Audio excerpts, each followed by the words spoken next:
Informatika Kesehatan Udah. 2000 akan Keluar. kehadiran Allah Subhanahu wa Ta'ala dan Allah yang bisa kita berkumpul pada hari ini walaupun secara sudah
teman-teman, kenalin, aku Vergita Fitri dari Ilmu Komunikasi 2019.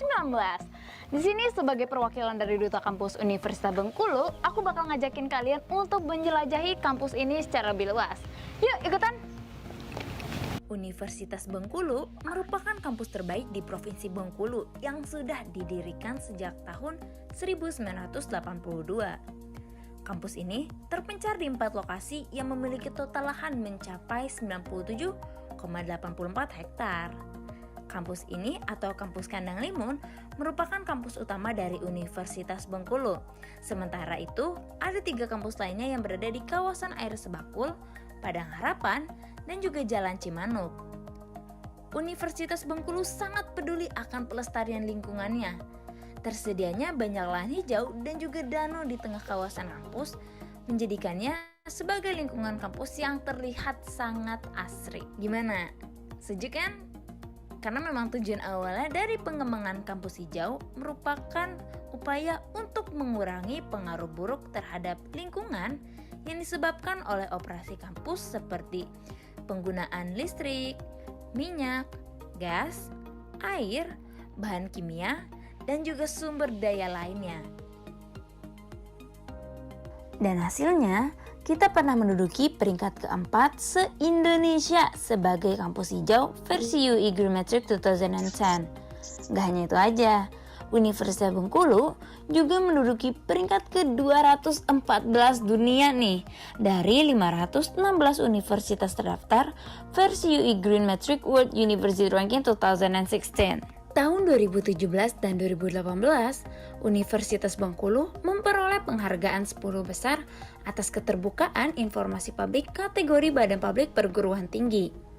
Lanjut nih ya, di tahun 2021, Universitas Bengkulu juga dinobatkan sebagai universitas terbaik ke-22 di Indonesia nih, berdasarkan penilaian DSCI Major Institution Rankings. Di tahun 2020, Universitas Bengkulu juga mendapatkan penghargaan sebagai kategori menuju informatif untuk kategori keterbukaan informasi. Lanjut di tahun 2021, Universitas Bengkulu juga masuk ke 50 besar se-Indonesia dalam ranking Web of University versi Webometrics. Wow, keren banget dong ya kampus kita yang tercinta ini. Di bawah kepemimpinan Rektor Profesor Dr. Ridwan Nurazi SEMSC, Universitas Bengkulu telah melakukan banyak perubahan ke arah yang lebih baik, seperti melalui pembangunan sumber daya manusia dan pembangunan infrastruktur kampus. Hal ini juga tak lepas dari peran para wakil rektor dan seluruh sivitas akademika Universitas Bengkulu.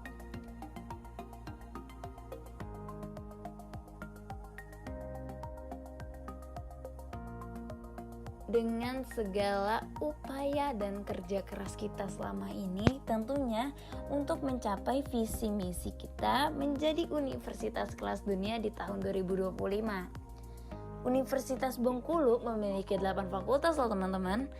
Ada Fakultas Pertanian, Fakultas Hukum, Fakultas Ilmu Sosial dan Ilmu Politik, Fakultas Teknik, Fakultas Keguruan dan Ilmu Pendidikan, Fakultas Ekonomi dan Bisnis, Fakultas Kedokteran dan Kesehatan, serta Fakultas Matematika dan Ilmu Pengetahuan Alam yang totalnya nih teman-teman memiliki 96 program studi sarjana, magister, doktoral, vokasi dan juga profesi. Aduh, kayaknya udah kepanjangan nih penjelasannya. Oke deh, kita langsung aja menjelajahi kampus kita Universitas Bengkulu. Pertama-tama nih ya teman-teman, kita bakal menjelajahi kampus utama kita yang letaknya di Jalan WR Supraman Kandang Limun.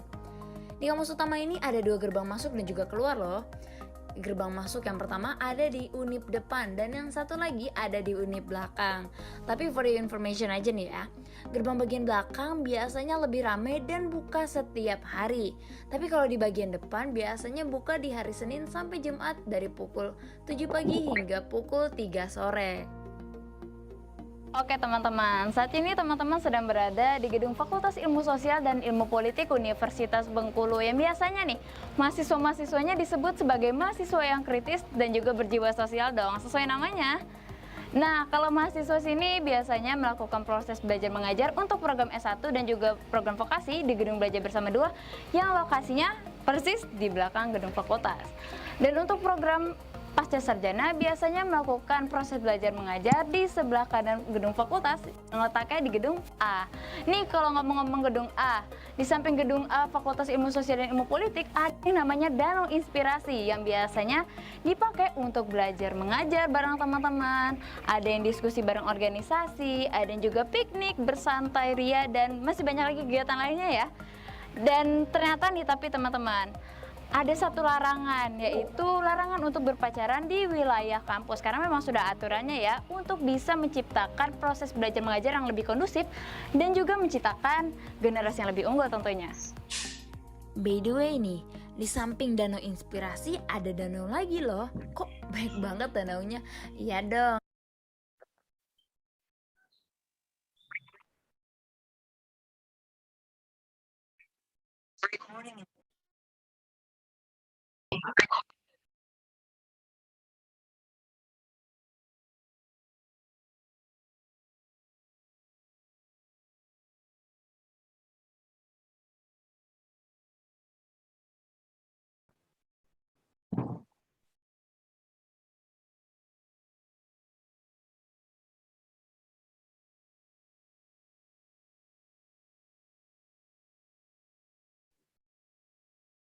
Assalamualaikum, selamat pagi semuanya. Waalaikumsalam, selamat pagi Ibu. Selamat pagi Bu WR, selamat datang Bu. Malam, Bu. Selamat pagi Pak Beto. Pagi Bu.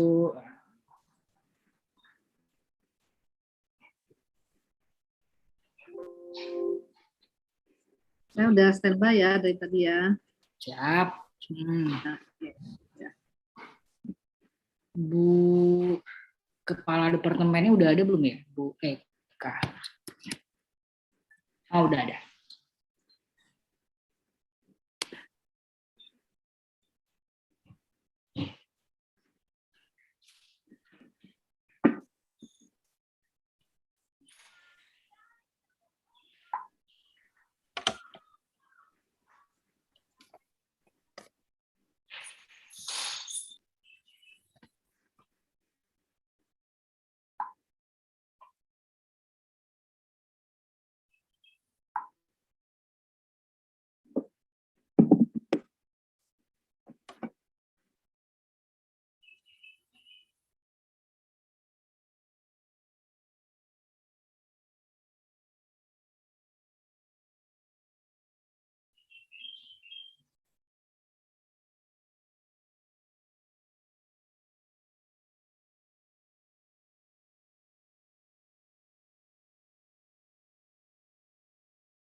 Okay, Assalamualaikum warahmatullahi wabarakatuh. Good morning, ladies and gentlemen. First of all, let us pray and praise Allah Subhanahu wa Ta'ala because of His blessing and mercy we can be here together without any obstacle and healthy condition. In the workshop series management with the theme Tourism and Hospitality Management 2021. Second is greeting and salawat to our beloved Prophet Muhammad Sallallahu Alaihi Wasallam, who has brought us to the path of light and left the darkness in this life. Ladies and gentlemen, before we start our event today, we would like to express our sincere gratitude. The Honorable Director of University of Bengkulu that will be presented by the Vice Rector of Resources, Mrs. Yafriza, PhD. The Honorable Keynote Speaker, Mrs. Juliana Langgat, PhD from the Faculty of Business, Economics, and Accountancy, Universiti Malaysia, Sabah. The Honorable Dean of Faculty Economics and Business, University of Bengkulu, Dr. Fahru Zaman. The Honorable, the Academic Vice Dean, the Resource Vice Dean, and the Student Affairs Vice Dean of Faculty Economics and Business, University of Bengkulu, Indonesia.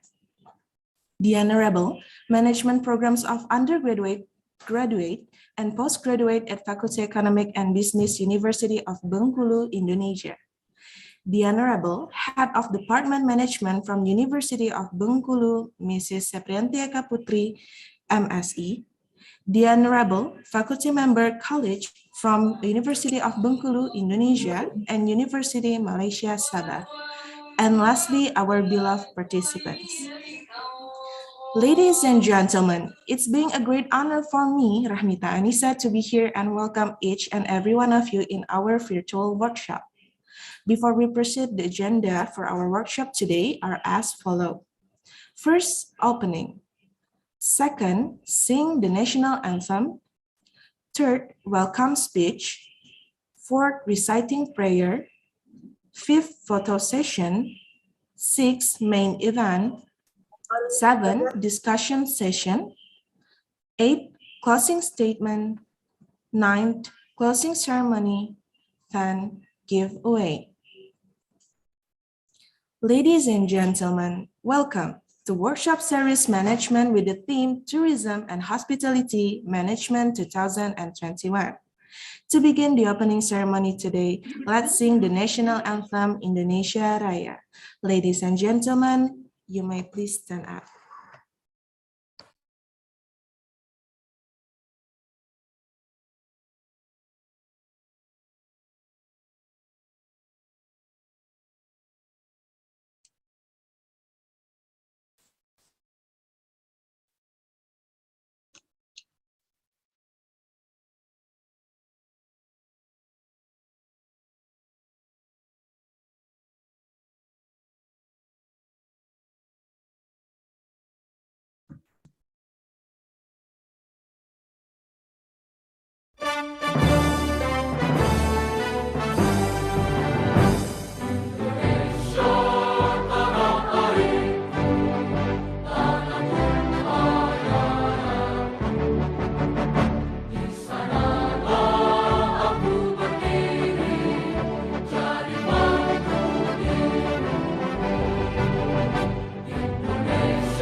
Ladies and gentlemen, please have a seat.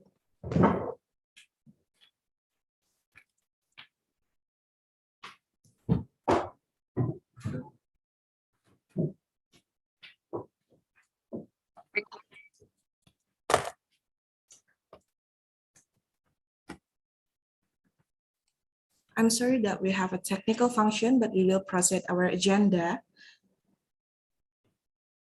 Next is opening remarks from Head of Department Management to Mrs. Seprianti Eka Putri. Time is yours.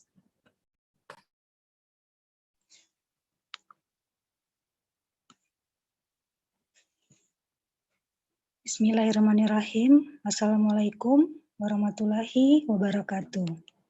Waalaikumsalam. Assalamualaikum warahmatullahi wabarakatuh. Good morning, audience, ladies and gentlemen. First, let's thank Allah Subhanahu wa Ta'ala who have gave us mercies and blessing so we can attend the international workshop webinar series Fakulty Economy and Business Universitas Bengkulu without any trouble and obstacle. And then salawat and salam may always be given to our Prophet Muhammad SAW, who has guided us from the era of Ajalia to this era modern with the full technology. The Honorable Mrs. Juliana Langgat from Universiti Malaysia, the Honorable Rector Universitas Bengkulu, Malaysia, the Honorable Vice Rector Resource Affairs Universitas Bengkulu, the Honorable Dean of Economic Business Universitas Bengkulu, the Honorable Vice Dean of Academic Resources and Student Affairs Fakulty Economic Business Universitas Bengkulu, the Honorable Head and Secretary Department Economic Development, Accountancy, FEB, Fakulty Economic and Business Bengkulu.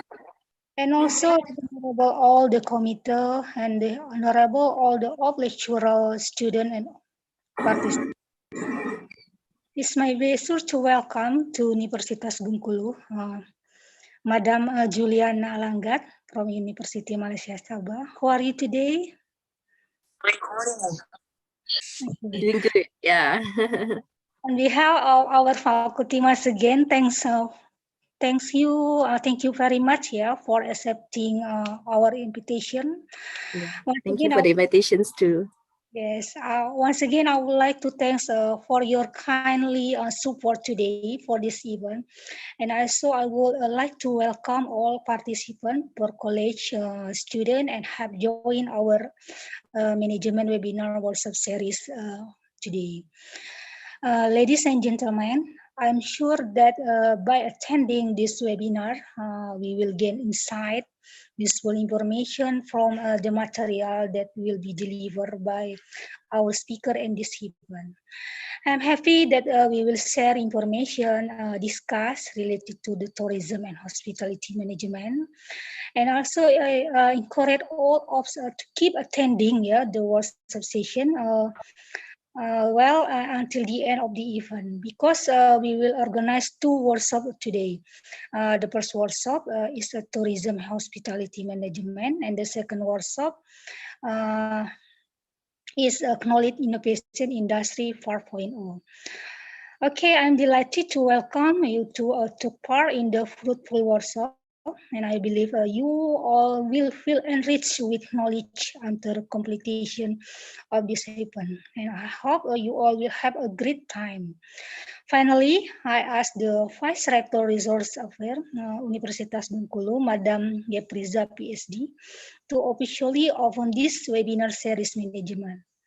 I wish you all very successful webinar. Thank you so much for your attention. Wabillahi taufiq wal hidayah. Wassalamualaikum warahmatullahi wabarakatuh. Waalaikumsalam Warahmatullahi wabarakatuh.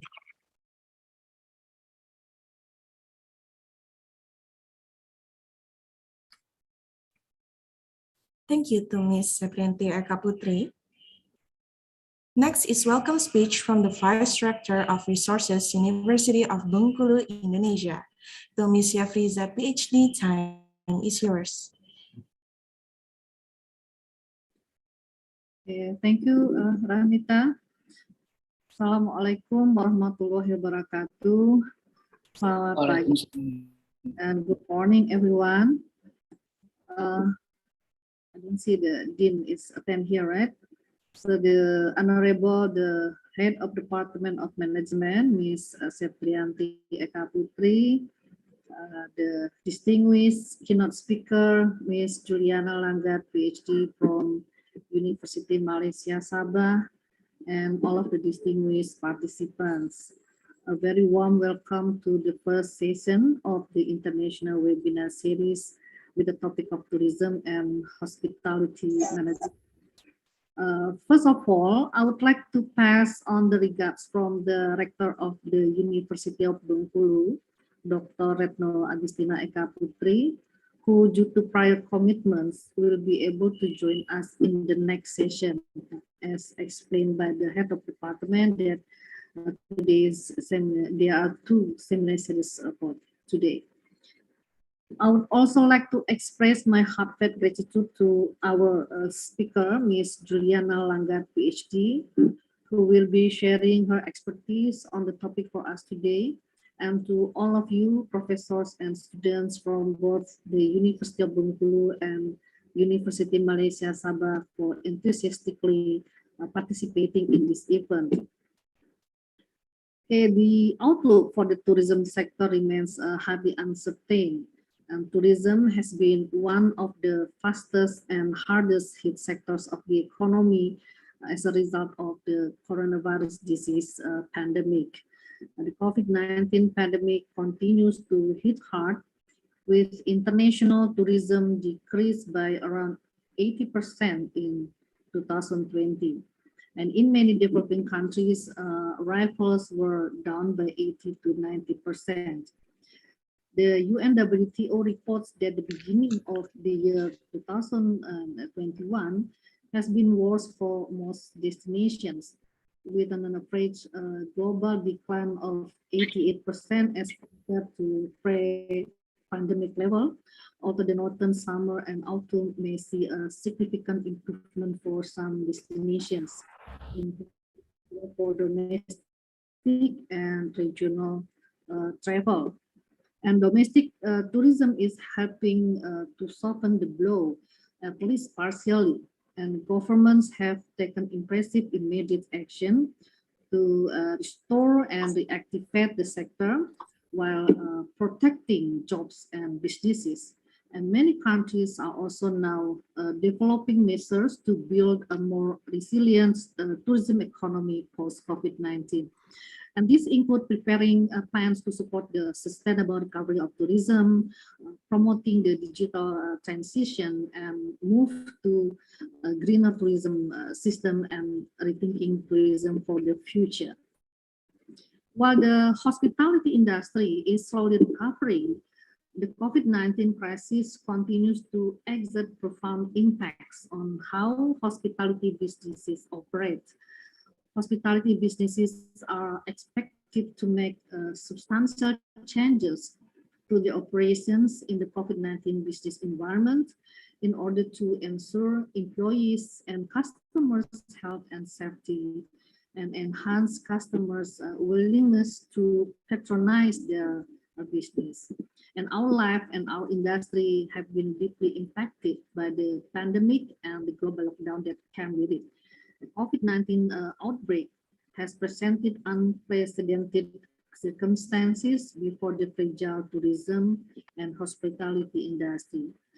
The highly infectious novel coronavirus continues to thwart the sector and raises serious questions about the present and future survival of the sector.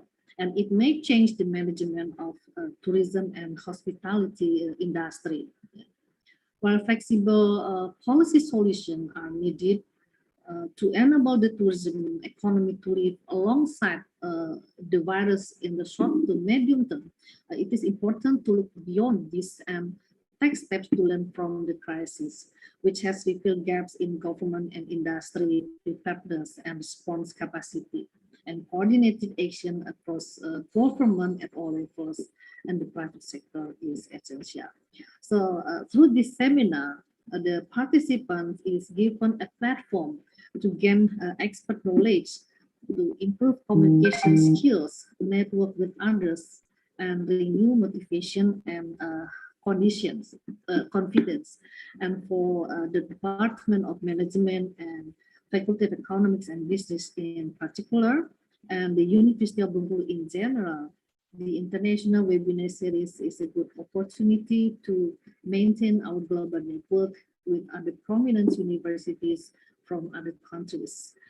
So I would like to come over to congratulate the Department of Management and the Faculty of Economics and Business in general. I answer the seminar will be profitable and fruitful for everyone present here. And therefore by saying Bismillahirrahmanirrahim, I officially open this seminar. So enjoy the seminar and have a nice day. Thank you very much. Assalamualaikum warahmatullahi wabarakatuh. Waalaikumsalam warahmatullahi wabarakatuh.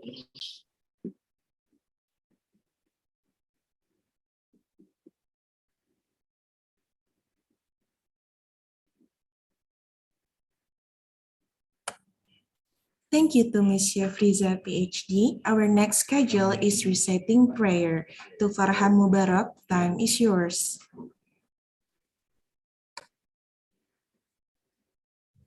Before start discussion, let's pray together.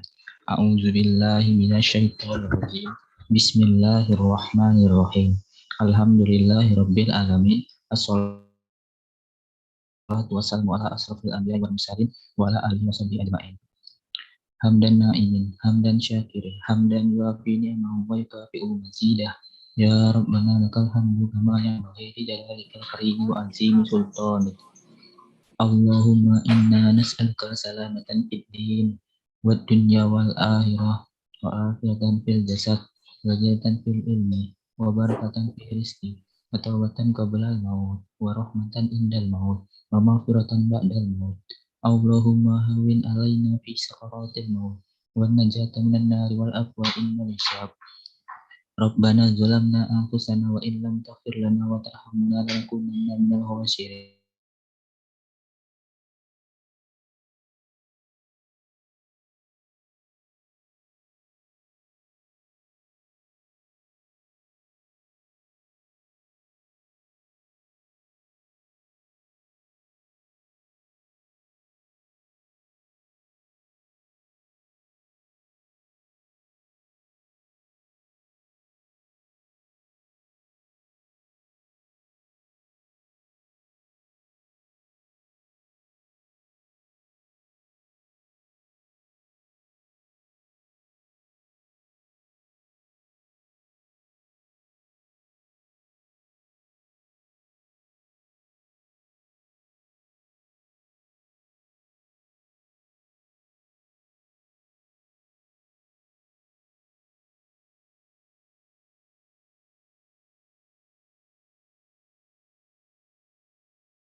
Thank you to Mr. Farhan Mubarak. Next is photo session. To all participants, please turn on your video. To all participants, please turn on your video.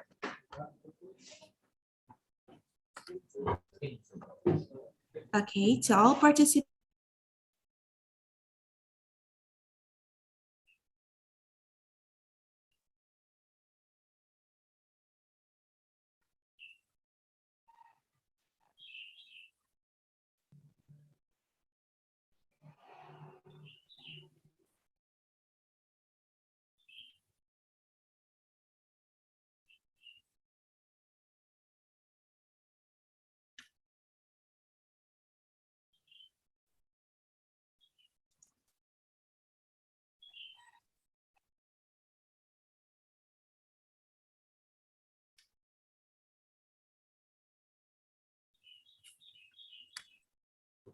Okay, now we are going to take a screenshot from slide 2. 1, 2, 3. Okay, now we are going to take a screenshot from slide 3. 1, 2, 3. Now for slide 4. 1, 2, 3. For slide 5, 1, 2, 3. And the last but not least, slide 6. 1, 2, 3.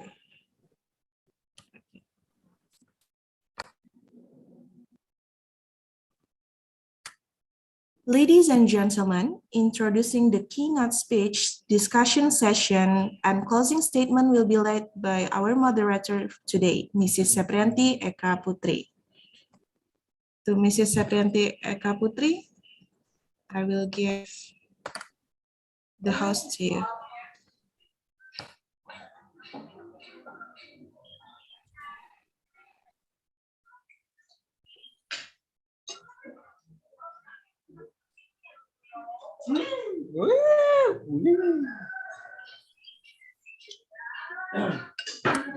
Okay, to Mrs. Seprianti Eka Putri, time is yours.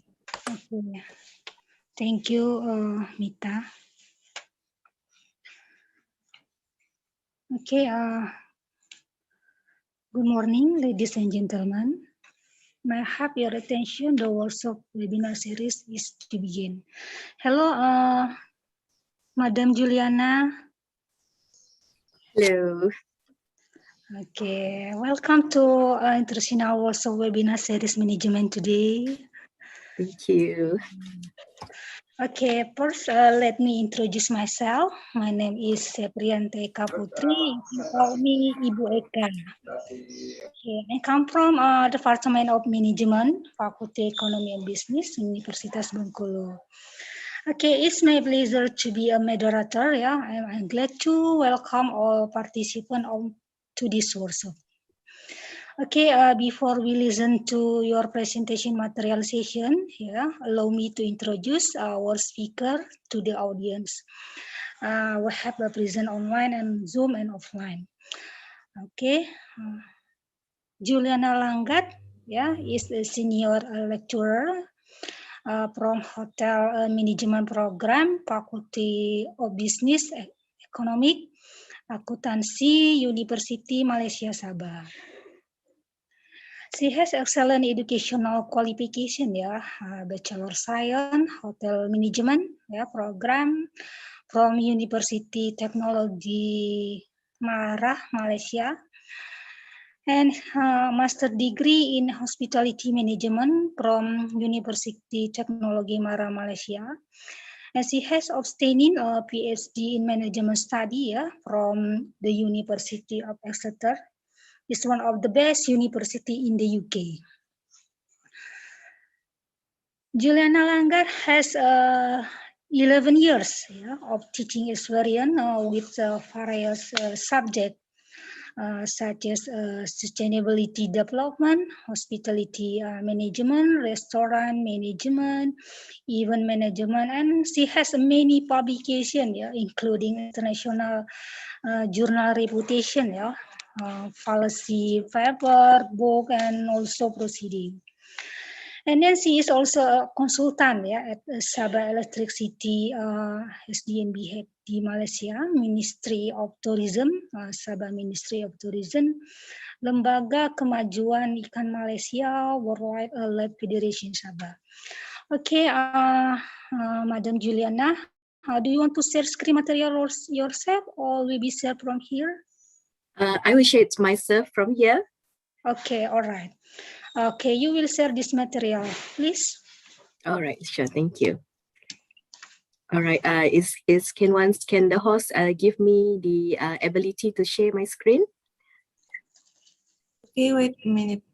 All right, Miss sure. Sage.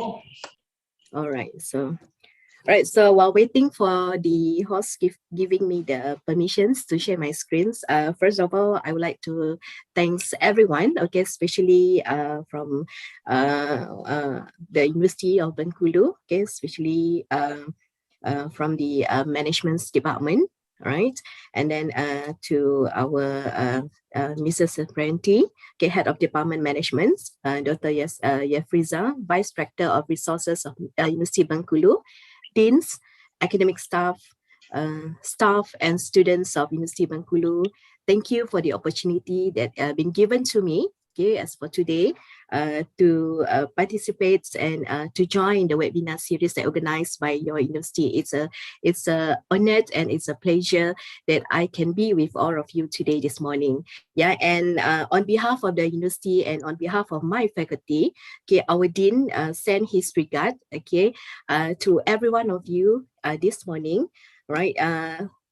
He's sending his salam. He told me that I informed him yesterday that I'll be attending the webinar from and sharing what we call my expert with University of Bengkulu this morning, and he said send my regard to them. And then what he said is that he hoped that this will be a continuous support and collaborations between these two universities, perhaps in the days to come, or in the we have a planning to have some LOI or MOU with the university, between the university as well as between of the faculty as well. So we are welcome for the LOI and also the MOU, okay, within these two universities. So this is the intentions lah, what we call this is cadangan yang diberikan oleh Bapak Dekan kami lah kepada pihak universiti di Bengkulu. Alright, so before I start, okay, and so I try to share my screen first, yeah. Okay, so I have here.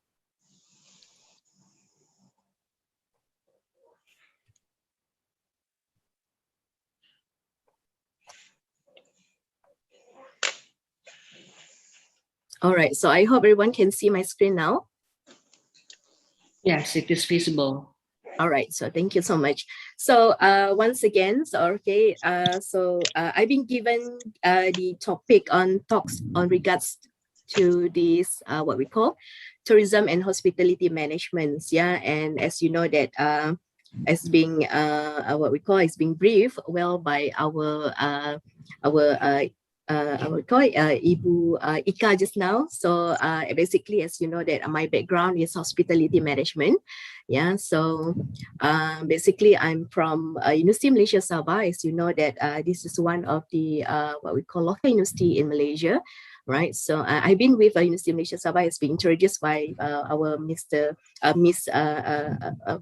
of Department just now, that I worked with Universiti Malaysia Sabah for 11 years, okay, since 2010, and so basically my background is more into management studies, hospitality and tourism area, okay, and my PhD research is more into the sustainability in hospitality area. Yeah, so this is basically my roughly my education's background and my what I done currently. And currently so far we are still working on some grant, okay, that being granted by the Ministry of Tourism, Ministry of State Tourism, as well of the UMS itself. From the university, we are conducting some research in the sustainability, agro-tourism, and also the eco-tourism, okay, in conduct in our state and also in Malaysia's area, right? So, all right. So before I before I proceed with my my sharing ataupun my discussion this morning, so I would like to share with everyone what we have in Sabah actually. Perhaps okay, maybe perhaps some of our here, okay, you do know where actually Sabah is located and how it's look like. Actually, Sabah is more or less the same as what we have in Indonesia. Even though me myself, I love to come to Indonesia. I love travel to Indonesia myself. Yeah, so it's so bad due to the pandemic. We can't travel much this day.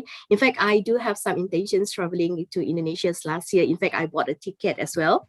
So last year, but due to the pandemic or the what we call the flight and the schedules, everyone I believe it's not me myself, but I believe everyone also being what we call they can't move around, okay, last year, right, for these 2 years. Yeah, so let me share with you so what we have in Sabah. So this is to give an introduction to everyone what is tourism is about, what is hospitality is about. Yeah, right.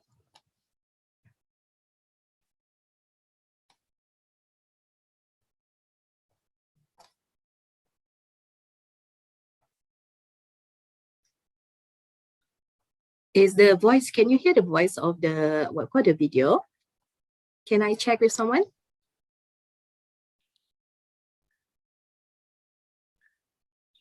No, we couldn't hear nothing yet, I think. Okay, all right. So let me the what we call the system first. Okay, how I'm going to what you call, okay. So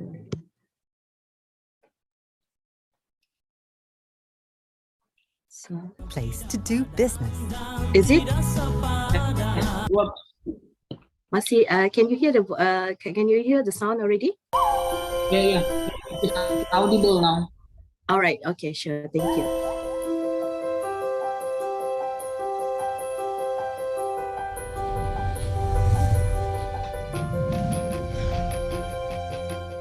Sabah, Malaysian Borneo, a land of green canopies and glorious sunsets. Sabah possesses one of the richest biodiversities on the planet. With 53% of its landmass covered by forests, Sabah holds the oldest rainforest in the world. The state government have vowed to expand Sabah's total protected area to 30% of her landmass in the near future.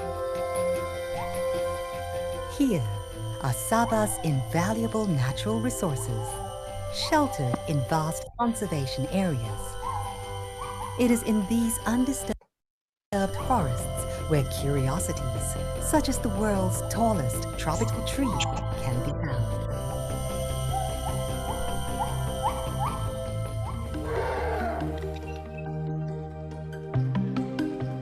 The rivers are the lifeblood of Sabah's ecosystem. Crisscrossing the length of the state, they nourish all creatures from the inland jungles to the coastal wetlands. Here in the intertidal zone, the marine life that flourishes along Sabah's coasts is nurtured under the boughs of mangroves. In the branches above, Borneo's iconic proboscis monkey makes its home. As the mangroves give way to the open ocean, Sabah's underwater beauty is unveiled. Tranquil islands and world-renowned dive sites surround the state, encouraging the state to gazette a number of marine parks in an effort to preserve these marvels.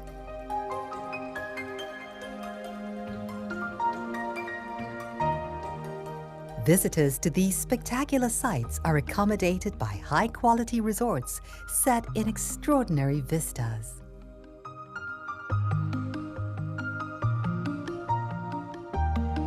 But great accommodations are not limited to Sabah's islands. Far above sea level in the highlands and pastoral valleys, local residents have opened their homes and provided visitors with homestay opportunities, where they can experience traditional living alongside the many indigenous peoples of Sabah. Here too, in these mountains, stands Sabah's most prominent landmark, Mount Kinabalu. And situated within the acclaimed Kinabalu Park, a UNESCO World Heritage Site. Downhill, the slopes give way to waterfalls and rapids, prime locales for thrill seekers to indulge themselves in adventure sports activities.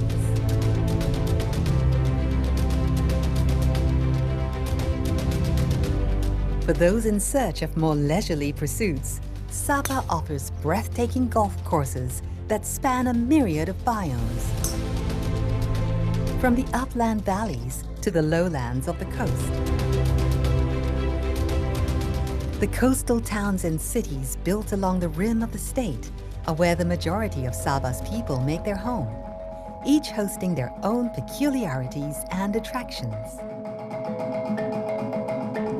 Within these towns and the surrounding countryside, Sabah's diverse and intriguing cultures, rich in food and dance, come alive.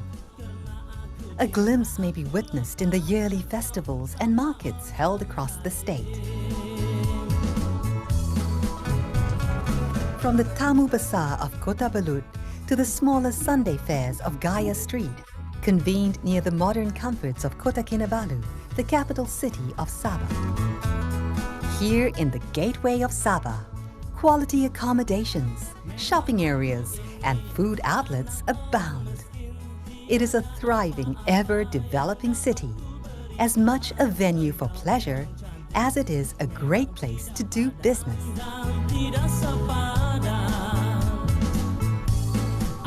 The meetings, incentives, conventions, and exhibitions, MICE activities, have done well to improve the economic conditions of the local hotel, shopping, transportation, property, and services industries,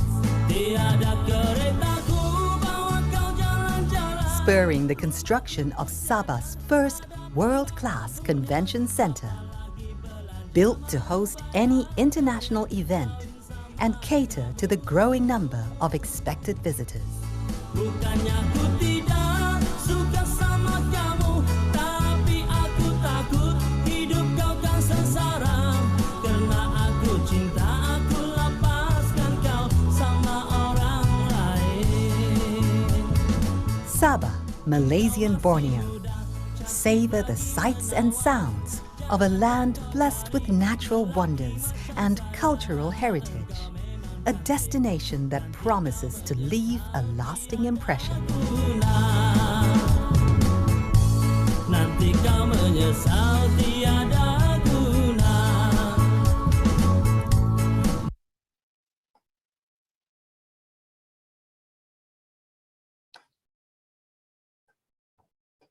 Nanti kau menyesal.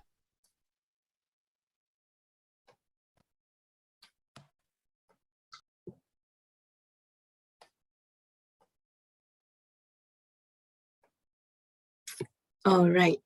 So that's when you see the video just now. So this is what we have in Sabah actually. As you know that we are located in Borneo regions, right? So we are nearby Kalimantan as well. So we share the natural resources, we share all the flora and fauna, we share the islands, we share the beaches. So this is what we have in Sabah. This is what the tourism, this is what the hospitality that we have in Sabah. So now let me proceed with everyone today. So what is how this interrelated of this hospitality and tourism? So basically, yeah. So without further ado, okay, let me proceed to what we should do today. Yeah, to have a sharing sessions with everyone. So as everyone know that, okay, hospitality and tourism industry is the fastest, the largest industry in the world. Okay, as we know that every nations, every country in this world, they have their own destinations that they would like to offer to other people ataupun to the other to other country. So they are promoting, okay, their own their own nature resources, the skyscraper they have, the what we call, and then the mountain, the islands, the beaches that they have to everyone, so that they will gain some visitors to come to their country. So this is why we call this is the largest thing, okay, in this industry. And also apart from that, okay, due to this expansions of this industry, we can see how this industry provide employment opportunity to everyone at that particular nations, at that particular country, at that particular state or district or a rural area. So this is how it's related to each other. Okay, tourism is the thing that we have, the natural things, the beaches thing that we have in our place. And however, the hospitality is the thing to support the tourism activity. Okay, hospitality industry, as we know that, okay, hospitality industry, we can identify it as what we call, we have the hotel, we have the resorts, and then we have the restaurants, we have the shopping mall, we have the spa, right? So this is how it interrelated with each other. Hospitality cannot stand alone without tourism. Tourism as well, they can't stand alone without hospitality. Yeah, if you have the natural resources, if you have the island, but you do not have any facilities to support it, right? So where can it won't go further. Yeah, if these two, hospitality and tourism, they are interrelated with each other. right? If you have the tourism site, okay, of course you need a hotel. Okay, a hotel, of course you need a staff. Okay, in a hotel itself, of course you need a restaurant, you need a room for the guests to stay. Yeah, so you need, of course, you need a what we call aircraft, aeroplane, so that a car transportations, okay, for the tourists or the visitors to access to your destination. So this is what we call is the largest industry in the world. Yeah. So as we know that, okay, this industry is basically comprised numbers of job employment. Okay, it's offer a lot numbers of professions to everyone. Yeah, so as we know that, okay, as we know that this industry, they cater a numbers of job opportunity to everyone, right? So start from the operation itself, start from the what we call management level, okay, managerial level, all come to the lower level itself. Yeah, so it's offer a job opportunity to everyone. Yeah, so it's a really a big sector actually. So as we can see, okay, now stay within these 2 years, okay, how this pandemic itself, okay, you can see the coronavirus, it gave a huge impact to our industry actually. Yeah, it's give a huge impact to the hospitality and tourism industry. In fact, it's not only in Malaysia. I believe it's not in Malaysia. It's experienced this thing. But I do believe, okay, it's in Asia and other country, okay, we have a greatest impact, okay, to our industry due to this pandemic. Okay, there are so many laid off of the people from the working, and then many people will be given being fired.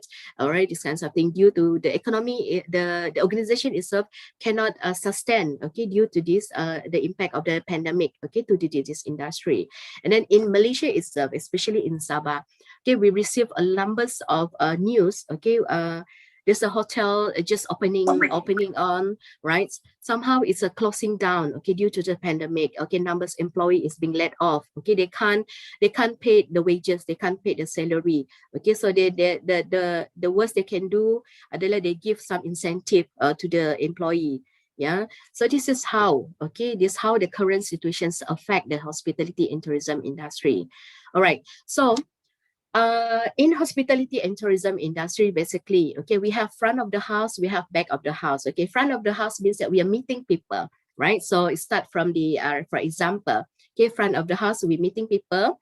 Okay, how the circle looks like is that, okay, when the guests come to the hotel, for example, yeah, okay, when the guests come to the hotel, yeah, so they're being greeted by the bellboy, they're being greeted by the concierge, okay, and then that's what we call a front of the house. Okay, there are human interactions happen, okay, in there. So the visitors, the guests experience the customer service, experience the hospitality, okay, given by the provider. The provider is a hotel, okay, the provider is a tourism operator, right, this kinds of thing. And then back of the house is the one who do the managerial thing. So this is what we differentiates the sector or the operations in the hospitality and tourism industry. Okay, hospitality and tourism industry, we divided into two categories. Okay, we have front of the house and we have back of the house. Okay, front of the house, as I mentioned earlier, is you are direct contact with the guest, you are direct contact with your client.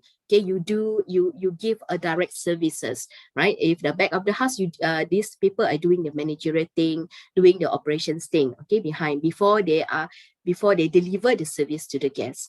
Yeah. All right, so next one. Okay, nowadays, yes, we know that, okay, the massive tourism industry has been driven by numbers of factors. Okay, how you can see, okay, before we move into what happened during the pandemic, okay, during the coronavirus, okay, and after the coronavirus. So we are talking about before the scenario happened, before the pandemic happened. Okay, tourism industry, they are really doing well, so much doing well. Okay, in fact, we know that, okay, the numbers of tourist arrivals in every nation is fluctuating, what we call is increasing. Okay, every year is increasing. In fact, in Sabah itself, in our place, we have a huge numbers of visitors came to Sabah every weekend. Yeah, they flew from Sabah because in Sabah we have international flight arrival, we have international flight road, we have a domestic flight road. So that's why, okay, every weekend, okay, every time when the weekend came, right, Sabah, the numbers of visitors would come, flew to from other destinations and fly to Sabah, okay, during the weekend. So that's why in KK, Kota Kinabalu itself, I would say in Kota Kinabalu itself, okay, we are having a huge traffic jam, right? And then all the hotels in Sabah is fully booked, okay, because as you know that, okay, we also located near to the Brunei Darussalam. Okay, and also we have a Bruneian flew over or driving all the way from Brunei and enter to Sabah, right? So that's why we every week we have the numbers of tourists we can see around in the city, and in fact in the islands, in the beaches, or in the mountain, right? So this is how the tourism industry, especially okay in all nations, okay, looks like nowadays. Okay, before the pandemic happened.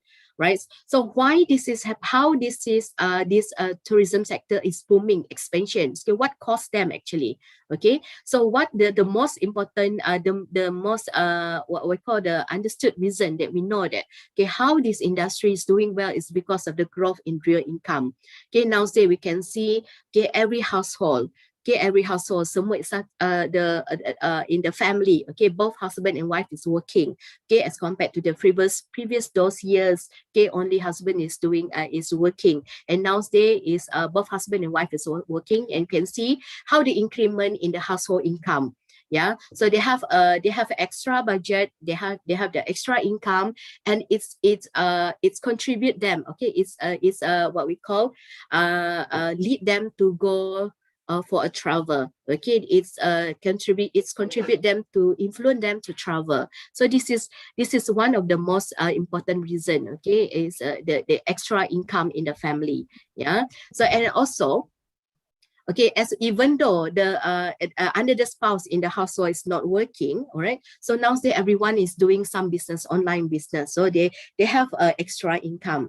Yeah, so that's why travels nowadays is very common to every family. Okay, and every even though we can see even the young children, it's teenagers, okay, young adult, they also tend to travel nowadays, doing the backpacking, doing the youth traveling. So you can see okay the pattern of traveling nowadays. So yeah, and then the another reason is due to the advance in personal wealth.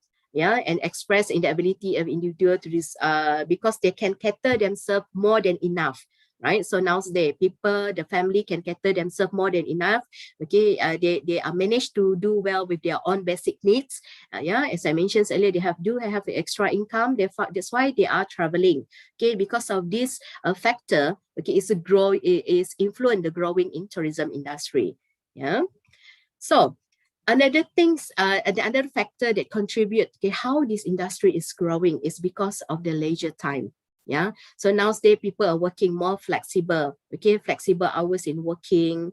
Yeah, and perhaps some of the employees work 3 days a week, 5 days a week, and kind of thing. So due to the leisure time that they have, okay, most of them are spending their leisure time by traveling.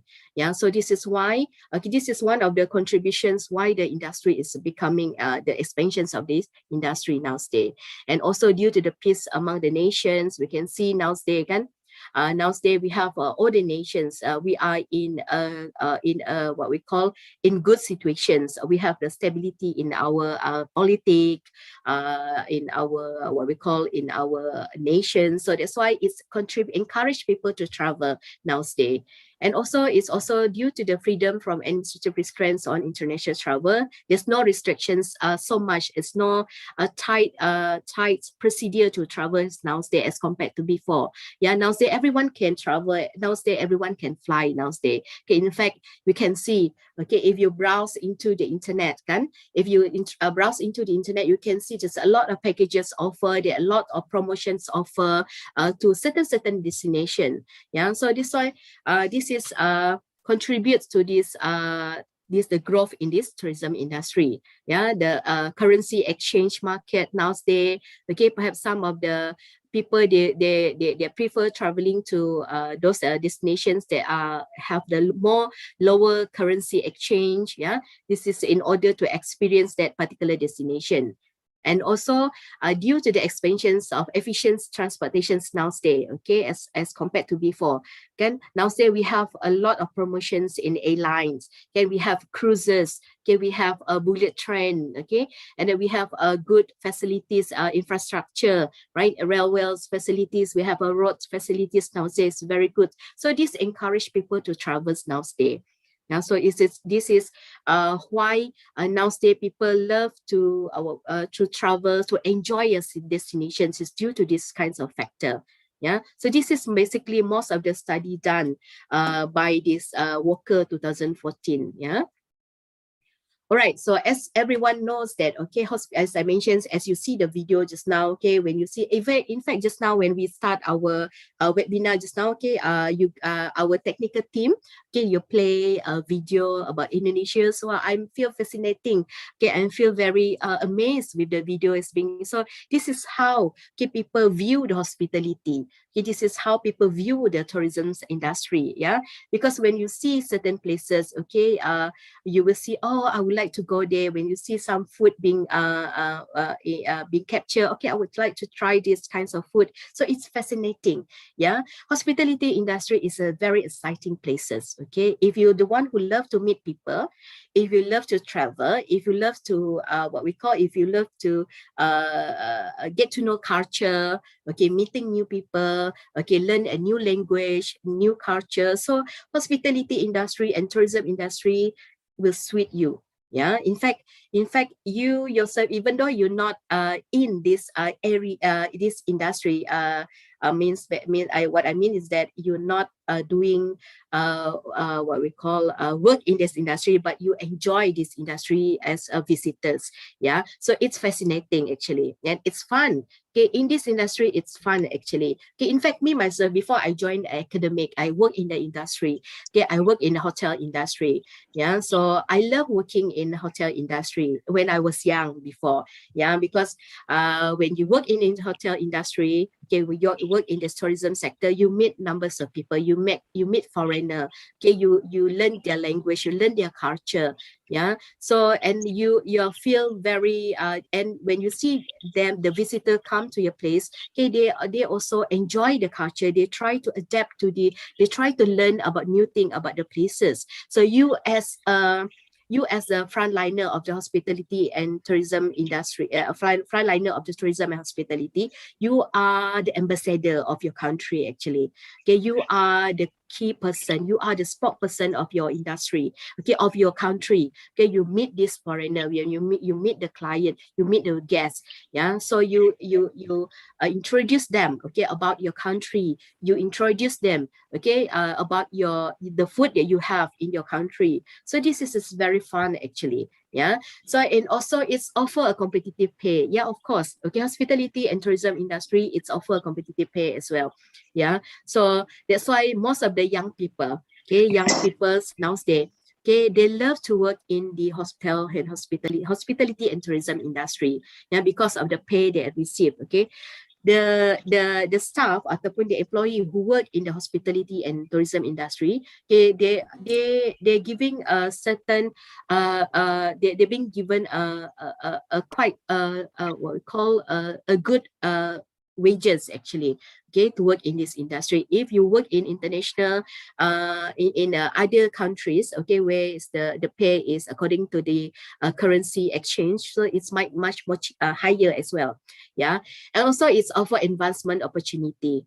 Yeah, it's offer advancement opportunity, okay, to work in this industry, okay, whereby if you work in Malaysia, okay, then you want to grow your career, okay, you can work in other nation, you can work in overseas, okay, to work in this industry. If you, like, for example, if I'm working in Marriott in Malaysia, so I will to expand my career, I can work in Marriott in Maldives, I can work in Marriott in Indonesia. So these kinds of things, it's advancement opportunities actually, okay, for your career advancement, okay, this hospitality industry. Yeah, right. So before I go further, right, so Miss what we call MC, if cut me off if I'm too long. Yeah, so I believe that I'm given 1 hour for this session. Yeah, so please let me cue me, okay, if I extra what we call terlalu banyak cakap, ya.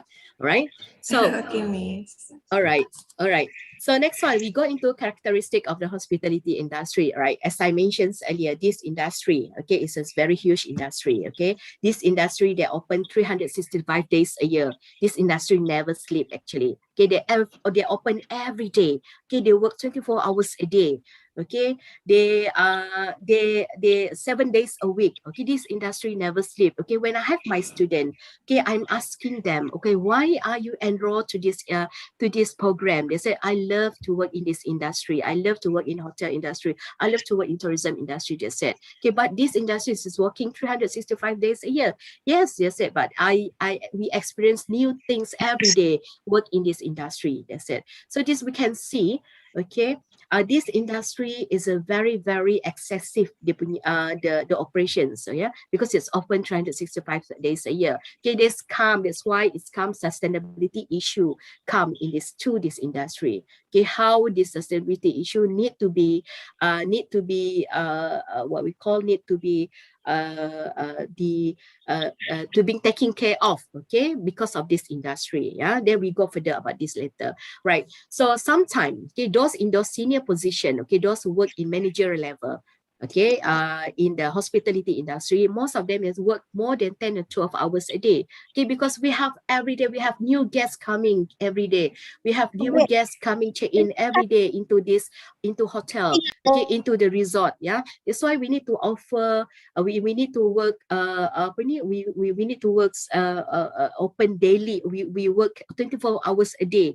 Okay, in fact, guests check in without what we call without specific time. Okay, they work in regardless in the midnight, they work regardless in the early of the morning, right? So that's why we are open 24 hours a day in this industry, right? So and then, okay, this industry, there are 4 shifts in this industry. We have 7 to 3. Okay, we have 3 to 11. We have 11 to 7. 11 to 7, basically, we call it a graveyard shift, shift kubo. Yeah, we call it shift kubo because it's they works during midnight until morning. Yeah, so and a split shift. Yeah, so and a split shift, right? So, and then the hospitality industry is the business of providing guest satisfaction at a price, as we know that. Okay, guests is our priority in this hotel industry, in hospital and tourism industry. Guests, visitors is our main priority because they spend, okay, they pay us, okay, they spend their money in order to receive a good and quality service. Okay, to receive a good hospitality from us. Okay, we are the provider. Okay, we are the hotelier, we are the tourism people. So we are the provider. We give a service to the guests. Okay, we give a service to the visitors. Yeah, so their happiness, their satisfaction is our main priority. So I'm always asking students, okay, why we need to taking care of the guests?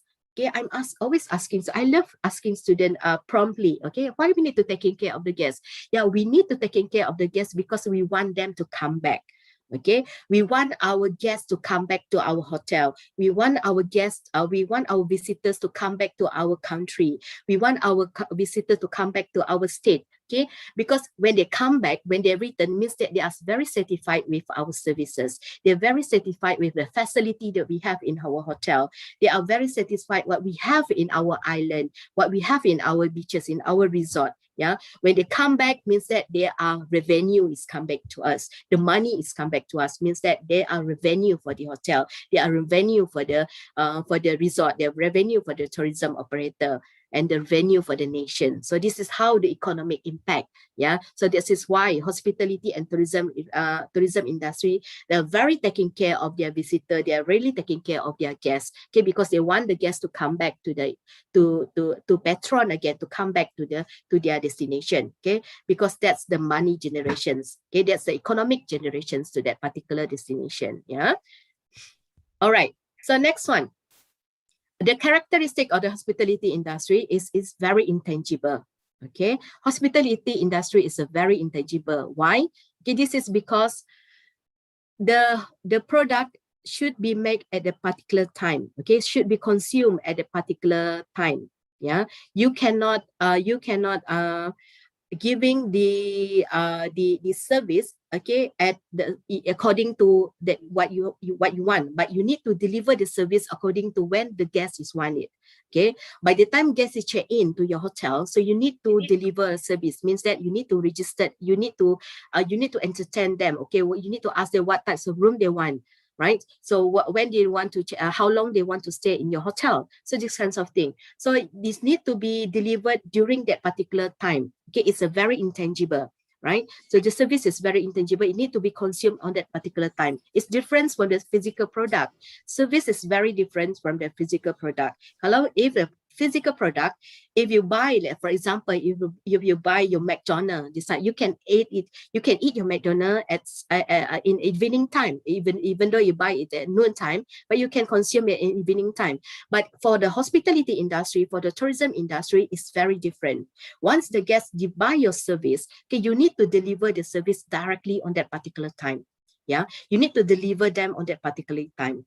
Yeah, you cannot restore it. Okay, you cannot say, oh, can you come back later? Okay, can you come back at 3 o'clock? No. Okay, as for the service industry, we need to deliver the service directly on that particular time when it's being requested by the guest.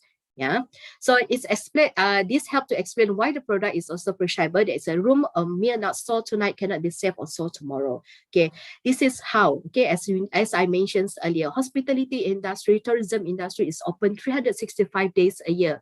Yeah, every day, 7 days a week, or 24 hours a day, it's open, right? So if, let's for example, okay, you have your hotel, you have 100, for example, this is example, you have 1,400 room, okay, in your hotel, but you manage to sell 1,200 room, okay.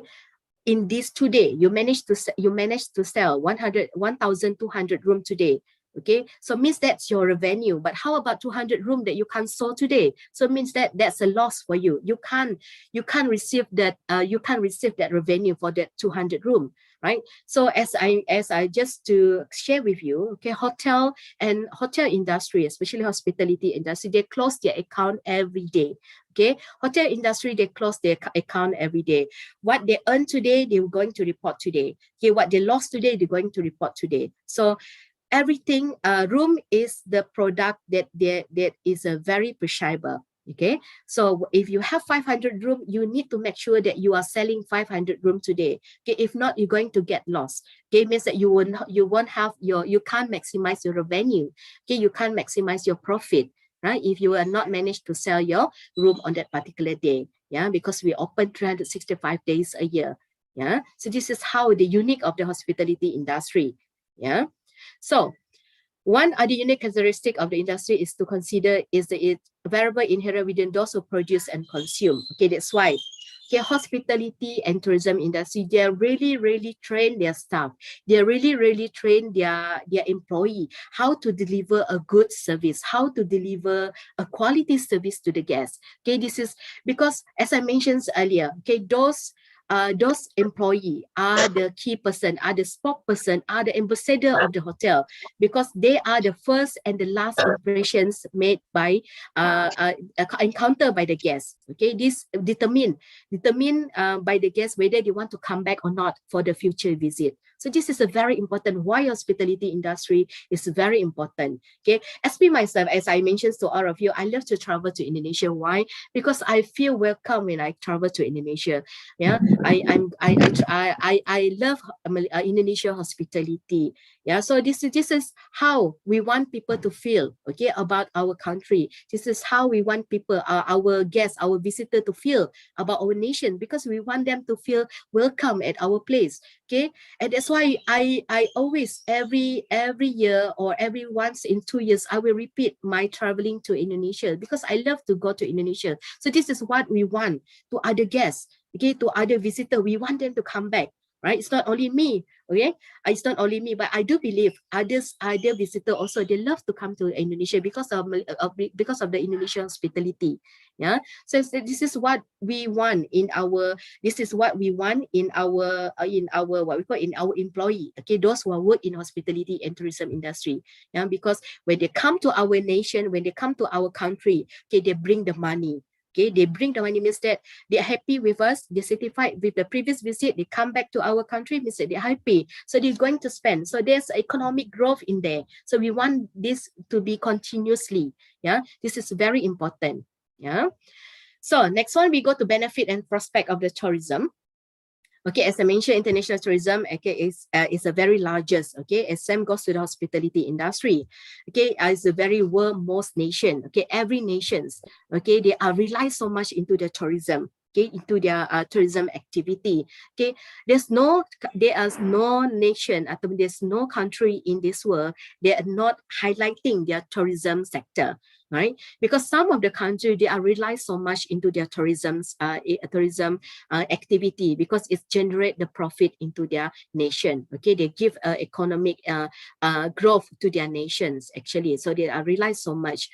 Right, so tourism has become a world most important sources of employment. As similar with hospitality, tourism also offer what we call employment sector to the community, to the local people.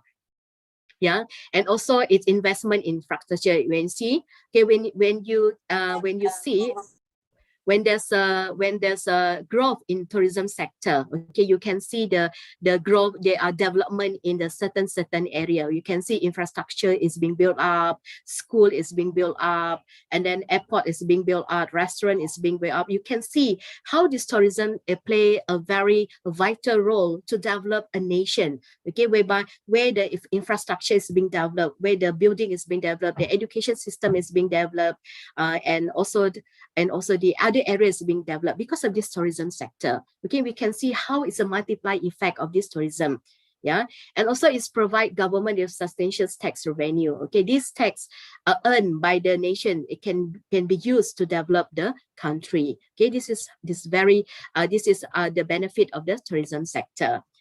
All right, so as again, okay, this due to the openings of the border, okay, you can see, okay, now say every nation is open their every country open their borders to every nations. This is to inculcate the traveling, okay, in order to grow the economic, right, and also reasonable price airfare. You can see now they, okay, as we know that Malaysia Asia's slogan, okay, everyone can fly nowadays. So this is everyone can travel nowadays, okay, with a most cheapest airfare, okay, a flight ticket.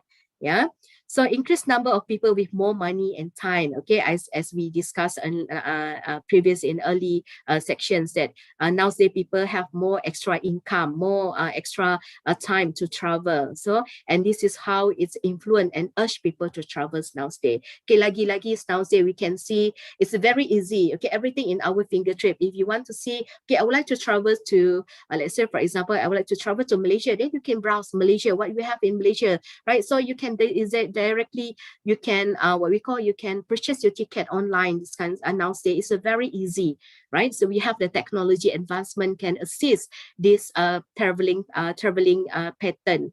Yeah, nowadays you can check your flight schedules easily. You can book your hotel through booking.com nowadays, right? So this is how it's a growth in tourism sector nowadays. Yeah. All right, so as we can see, there are a lot of there are so many types of tourism. Okay, nowadays, okay, I just name a few here. Okay, we have ecotourism. So as we know that Malaysia and Indonesia's mostly in Asian country, they are put forward ecotourism. Yeah, ecotourism activity. We are promoting our hill, we are promoting our community, so our natural resources. This is what we call ecotourism. We are highlighting this so much nowadays. Yeah, and also we are promoting sustainable tourism. Okay, we are taking care of the environment. Yeah, and also we are promoting agro-tourism, whereby we have those young agri-tourism, means that we have this what we plant when we promote as a tourism activity. In fact, if you will see and oversee, if you have experienced yourself, let's say apple plucking, pumpkin plucking, and also strawberry plucking. So this is agro-tourism activities. Yeah, and also leisure tourism. Okay, this is for example, you can go to beaches during summer and this kind of thing. And also we have gastronomy and food tourism nowadays. It's very popular. Okay, people travel because of food. Yeah, nowadays people travel because they want to try food. Okay, this is some of types of very common and very popular tourism types of traveling patterns nowadays. Okay, in fact, me myself, okay, nowadays, okay, I do believe, I'm not sure if in Indonesia, in Malaysia nowadays, the phenomena of the Korean, okay, is a very popular nowadays. In fact, okay, before the pandemic, most of Malaysians, they travel to Korea, okay, because of they want to try the Korean food. Okay, so this is what we call food tourism. People travel because of the food. Yeah, they want to try new thing, right? And also we have medical tourism nowadays. Medical tourism means that you get a medical treatment in overseas. Okay, this is and you travel, okay, to that particular country to get a treatment. So this is what we call medical tourism. And we have education tourism. Yeah, education tourism, again, I this is a very common education when you studied overseas ataupun you studied outside of your place. So this is what we call education. It's just for temporary of time. So this is what we call education tourism. And we have dark tourism. Dark tourism is a very popular nowadays. Yeah, this is a new patterns nowadays in tourism. Okay, dark tourism is basically the mystic tourism. Okay, people want to travel because of the mystic thing. Okay, when they see some what we call in horror destinations, they love to travel to see these kinds of pattern, like these kinds of tourism activity. So this is a very popular, dark tourism is a very popular nowadays. And we have sport tourism. Okay, sport tourism is when we have Commonwealth, we have SEA Games in that particular country, then people travel in order to go to see the sport, the games, play the Olympic Games, on these kinds of thing, World Cup, football, and these kinds of thing. Yeah, so this is types, and I namely few of these types of tourism. All right, so as we can see here, okay, so most of the GDP, okay, generated by travel and tourism industry worldwide, okay, until 2020, okay, we share more than 10%. Okay, the travel and tourism industry, we share more than 10% of GDP. Okay, in all nations, right? This is from the UN World Tourism Organization. Okay, this data is from the World Tourism Organization.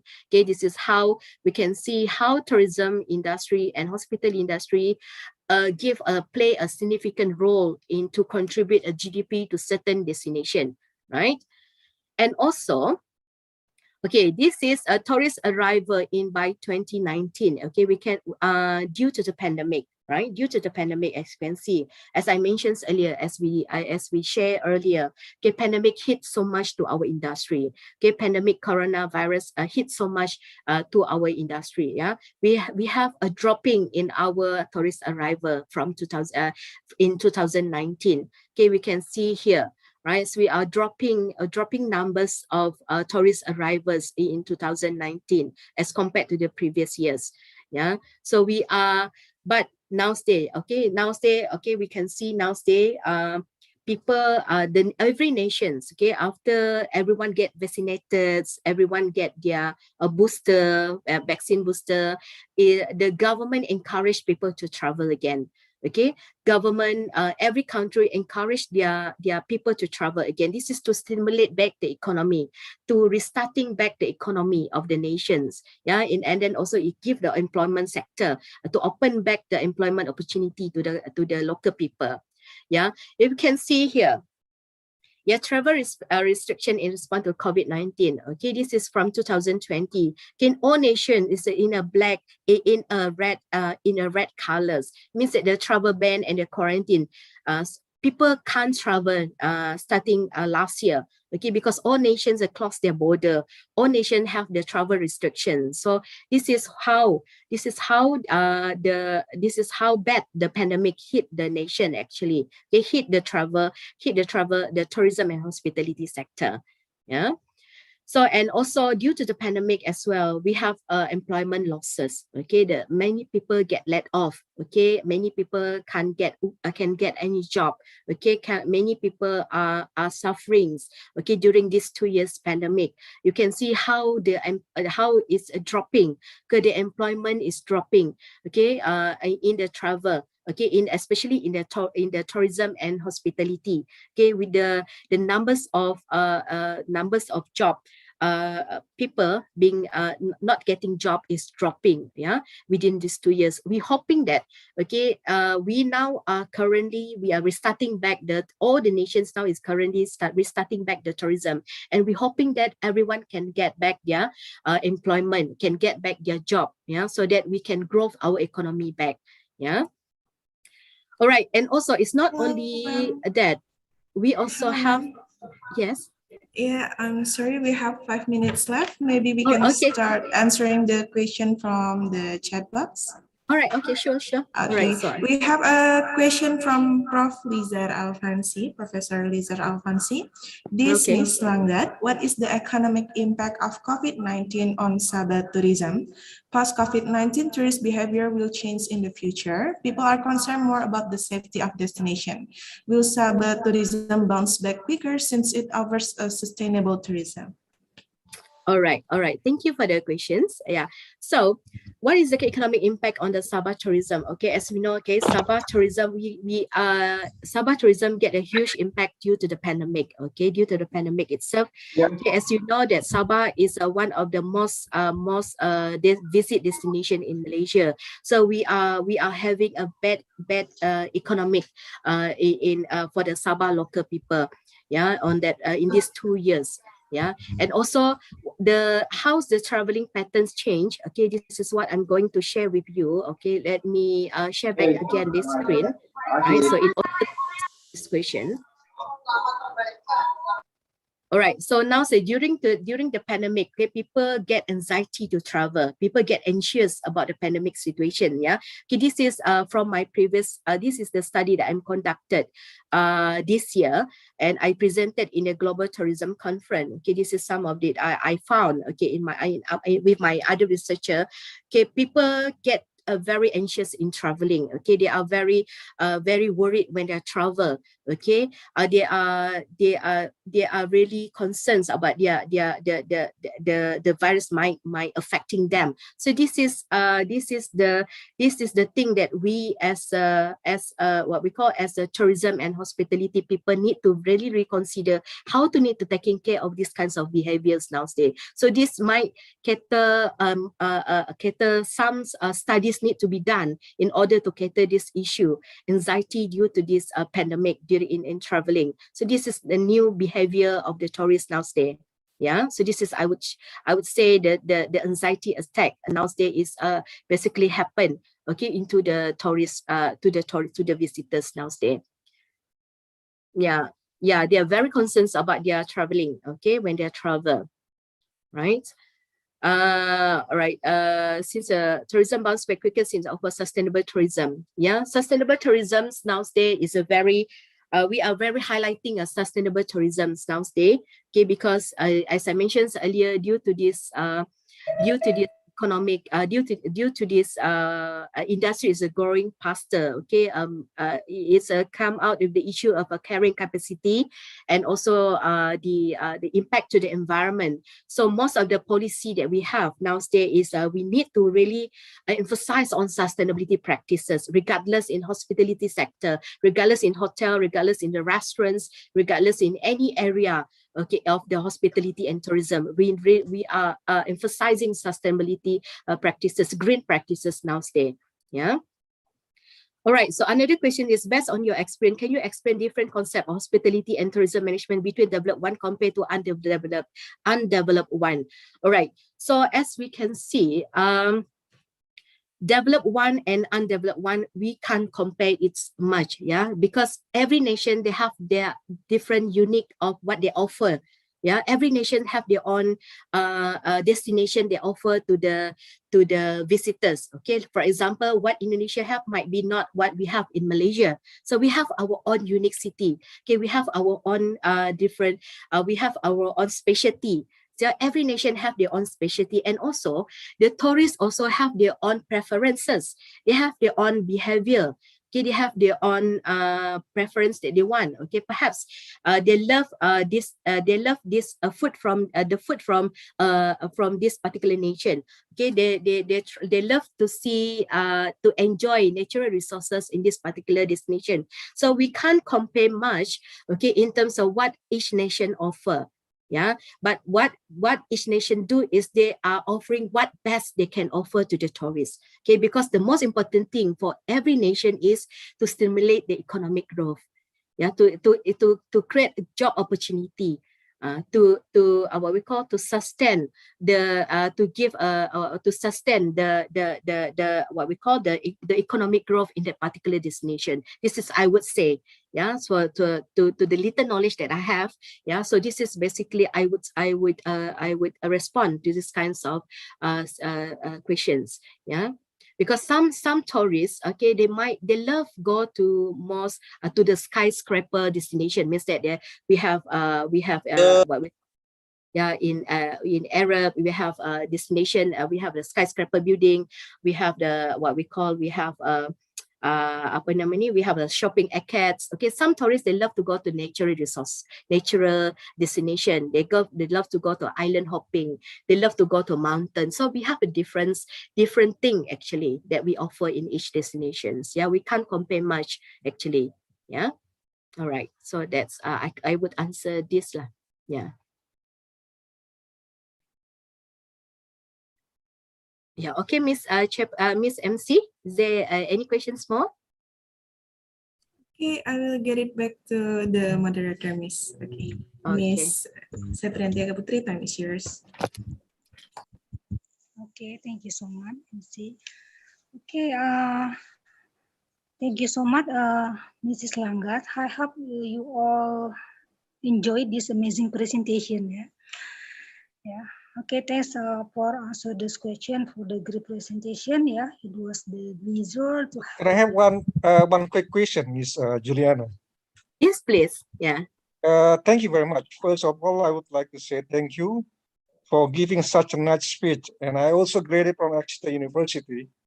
I was there in 1996 to 2000. Wow. It was nice So city. you are we are share the alma mater. Yes. Miss Juliana. Yeah. How long will it take for tourism in ASEAN to bounce back from the COVID-19 situation right now? Will it take about years or 2 years, because it hit us a lot, especially in Bali. Most of Bali economy is depending on tourism. So about 50% of the tourism in Bali contribute to the GDP of Bali. So it hurt Bali, the most in this case, So do you think it's going to be longer than 2 years or 3 years to bounce back to the normal life of tourism? Yeah, thank you for the questions, Ms. Lisa. Yeah, the analysis that I received from that I read through from the World Travel Organizations, that these situations might be occur longer than we expected actually.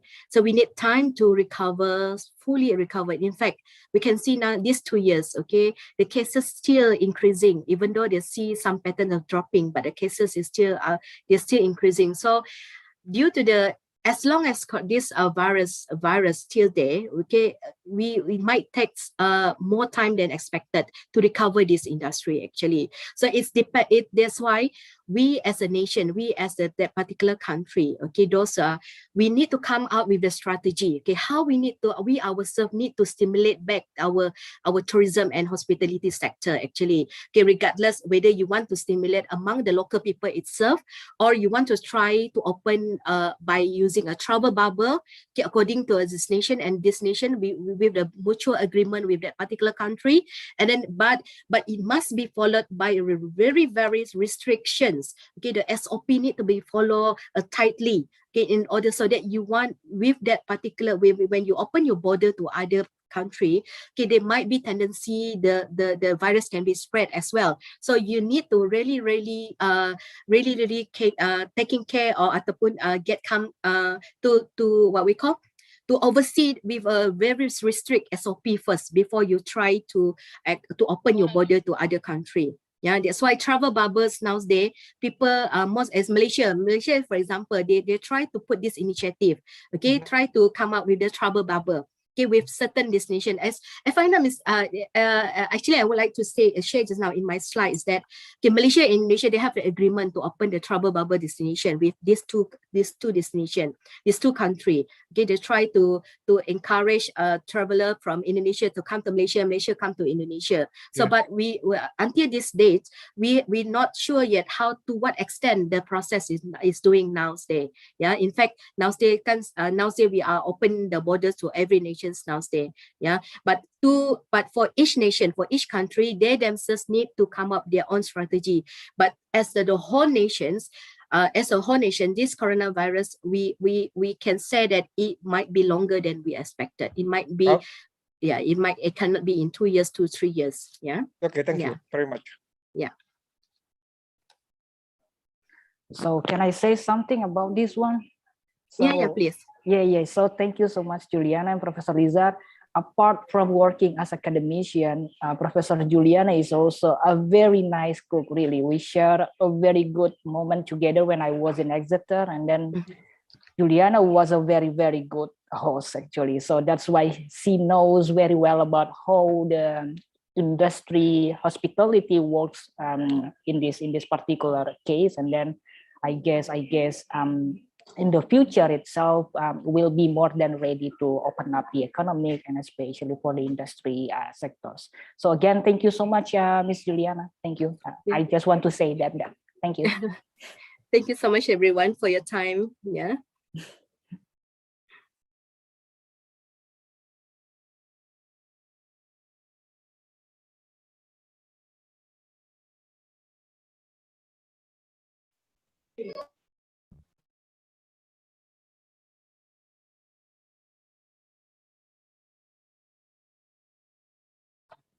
Okay, I will give it back to the moderator, Ms. Septianti Akaputri.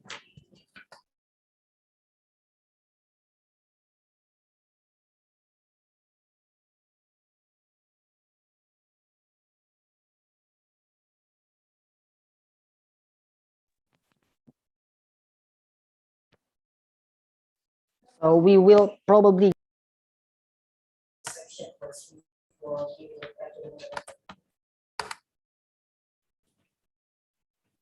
Okay, ladies and gentlemen, what an incredible session and insightful lesson that we can have for today. We are now close to the end of our session today. Before we really end this session today, now we will announce the winner of our giveaway today.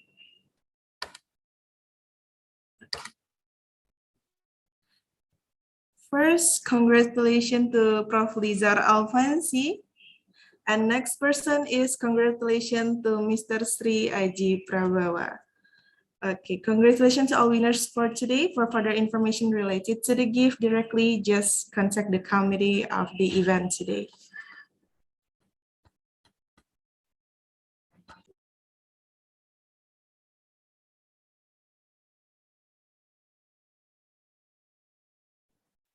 And to all participants, don't forget that we have a second session with the theme,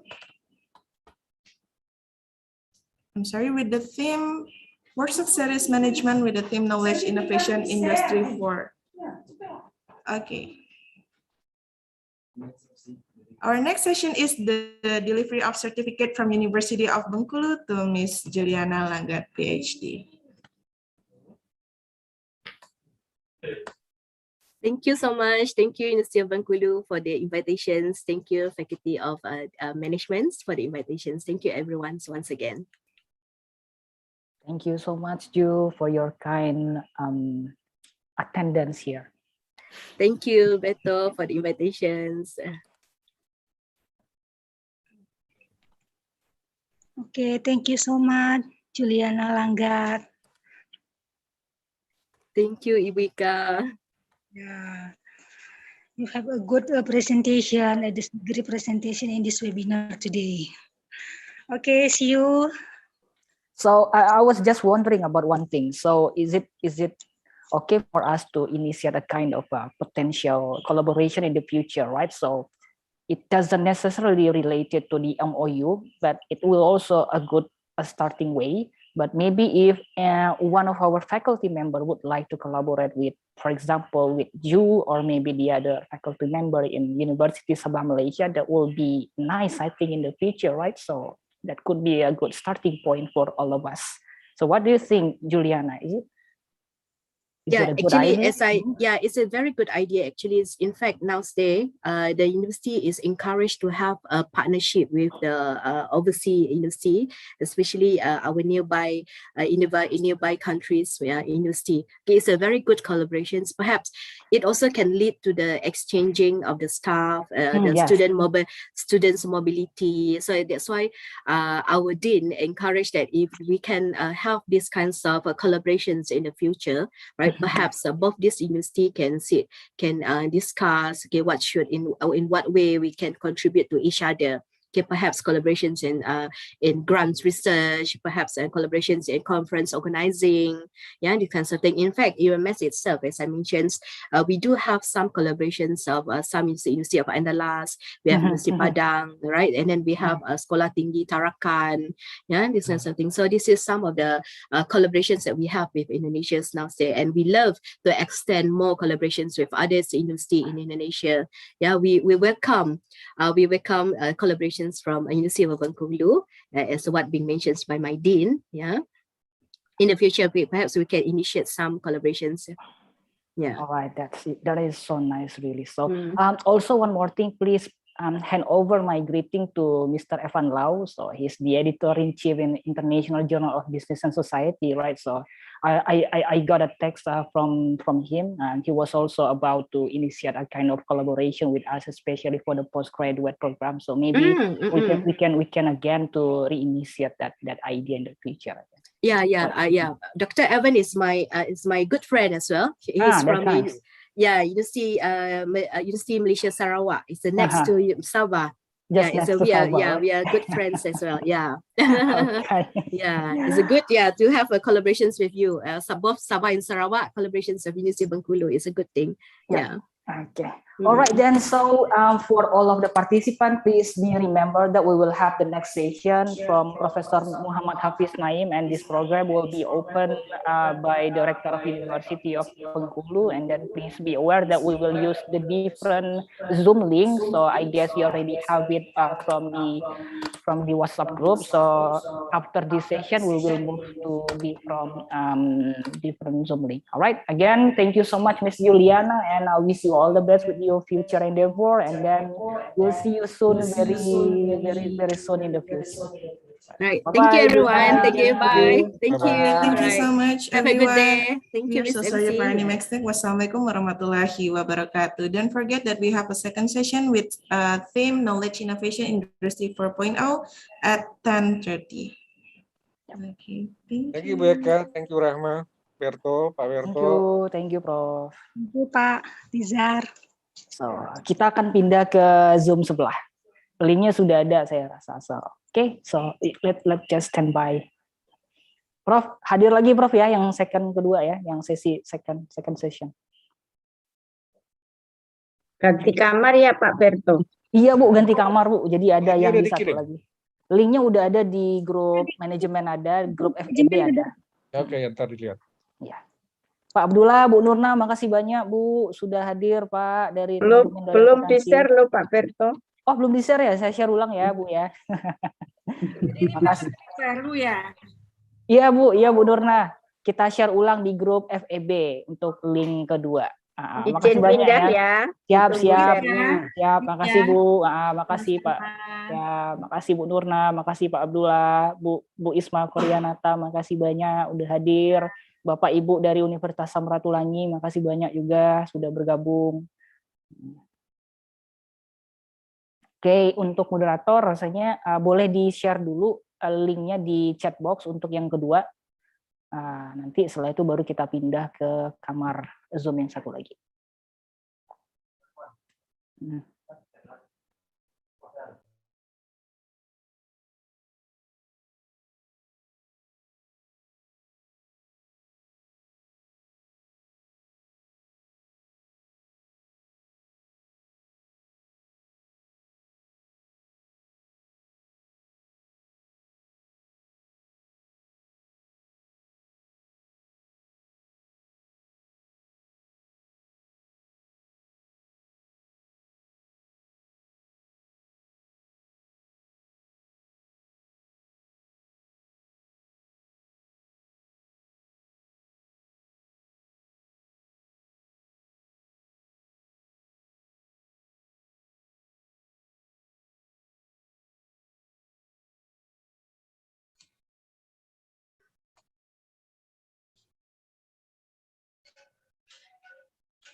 Hi, Berto.